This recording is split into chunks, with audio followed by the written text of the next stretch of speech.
আসসালামু আলাইকুম ভিউয়ার্স, আশা করি সবাই ভালো আছেন। তো ইতিমধ্যে আপনারা শুনতে পারছেন যে বিচারপতি মানিক ওরফে কালা মানিক সে ভারতের বর্ডারে ধরা পড়ছে সিলেটে যাওয়ার সময়। তো ধরা পড়ার পর এমন অবস্থা, সে কলা পাতা বিছিয়ে শুয়ে আছে। তো তাকে আজকে আদালতে হাজির করার সময় গণধোলাইয়ের শিকার হয়েছে। তা আপনারা দেখুন উপরে।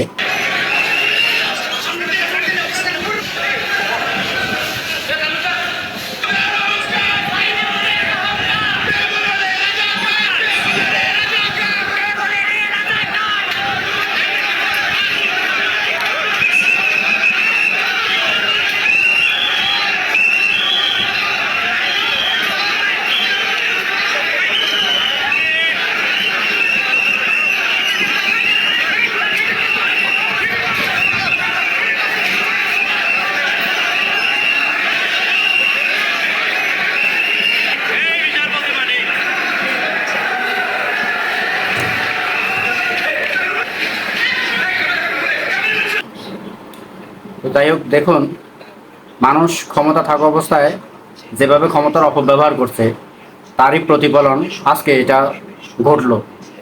যাই হোক, তো এখানে একটাই মেসেজ, যে বর্তমানে যারা আপনারা এই বিচার বিভাগে আছেন, বিচারপতিরা আছেন, এমন কোনো কাজ করবেন না যাতে শেষ বয়সে এসে পালিয়ে বেড়াতে হয়, মানুষের হাতে ঘনদোলাই খেতে হয়, মান সম্মান সব হারাতে হয়। যাই হোক, সবাই ভালো থাকবেন, সুস্থ থাকবেন। আসসালামু আলাইকুম।